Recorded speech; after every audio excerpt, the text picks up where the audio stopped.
ရောင်းပုံလေးတစ်ခုအသစ်တင်ထားပါတယ်တဲ့ဘယ်လိုမျိုးစပြီးတော့ကြော်ညာတွေ brand တင်လဲတဲ့အဲ့တော့ဒီမေးခွန်းလေးကိုကျွန်တော်ဖြေပေးရလို့ရှိရင်ကျွန်တော်တို့ကဈေးရောင်းတဲ့အယောင်း post ပဲဖြစ်ဖြစ်ဝန်ဆောင်မှုပေးတဲ့စားပစ်ဖို့ပဲဖြစ်ဖြစ်ပေါ့လေစပြီးတော့ကြော်ညာတော့မယ်ဆိုရင်အရင်ဆုံးတင်သွင်းတဲ့ campaign က engagement campaign objective ပါ။ဘာကြောင့်လဲဆိုလို့ရှိရင်ကျွန်တော်တို့က orient ဒီစီကိုသွားပြမယ်ကြော်ညာ post တစ်ခုကreaction like comment share ဆိုတဲ့ engagement တွေမရှိဘဲနဲ့သွားပြလို့ရှိရင်ဒီ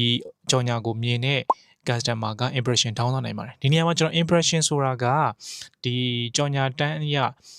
လူတယောက်ကိုဘယ်နှချိန်သွားပြမလဲဆိုတော့ပြောတာမဟုတ်ဘူး impression ဆိုတာကကြော်ညာ post ကိုမြင်လိုက်ပြီဆိုတာနဲ့လူအထင်ကြီးမှုကိုပြောတာပါအဲ့တော့ကျွန်တော်တို့ကအဲ့လိုမျိုး engagement campaign objective နဲ့ run ပြီးလို့ engagement လေးဒီ post မှာရလာပြီဆိုလို့ရှိရင်နောက်တစ်ဆင့်အနေနဲ့ကကြတော့ကျွန်တော်တို့က message campaign objective ကိုတင်သင့်ပါတယ်အဲ့တော့ message campaign objective ဆိုတာအားလုံးသိတဲ့အတိုင်းပဲ conversion အဆင့်ပေါ့လေကျွန်တော်တို့ရဲ့ကြော်ညာကိုမြင်ပြီးသွားလို့ရှိရင် chat box တွေရောက်လာမယ်ပြီးရင် order မှာပြီးတော့နောက်ဆုံး conversion ဖြစ်သွားတဲ့အဆင့်ရောင်းရတဲ့အဆင့်အထိကြော်ညာပေးတဲ့ campaign objective ကိုခေါ်တာပေါ့လေအဲ့တော့ဒီနေရာမှာဒီ campaign objective နှစ်ခုလုံးကတပြိုင်တည်း run လို့ရပါတယ်ကျွန်တော်တို့က post တစ်ခုကို boost second နဲ့ limit မရှိ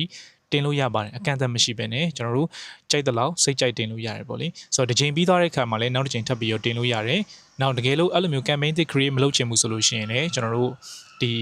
result ကောင်းတဲ့ campaign ကိုကြော်ညာ budget တွေထပ်ပြီးတော့တိုးသွားလို့ရတယ်ပေါ့လေဆိုတော့နောက်ဆုံးတစ်ချက်ရေးကြည့်တာကြတော့ဒီလိုမျိုးကျွန်တော်တို့ engagement campaign objective တွေ message campaign objective တွေနဲ့မကြော်ညာခင်မှာ page ရဲ့ follower ကအနည်းဆုံး 1k ကနေပြီးတော့ 3k လောက်ထိတော့ရှိထားတဲ့နေပေါ့လေ။ဘာကြောင့်လဲဆိုလို့ရှိရင်ကျွန်တော်တို့ကကြော်ညာ post တွေမှာဒါ creative design တွေနဲ့ video တွေနဲ့လမ်းပြန်ထွက်နေအောင်ကြော်ညာထားပြီးတော့တကယ်ဝယ်မဲ့သူက page ကိုနှိပ်ပြီးတော့ဝင်ကြည့်လိုက်တဲ့အခါမှာ page ရဲ့ follower က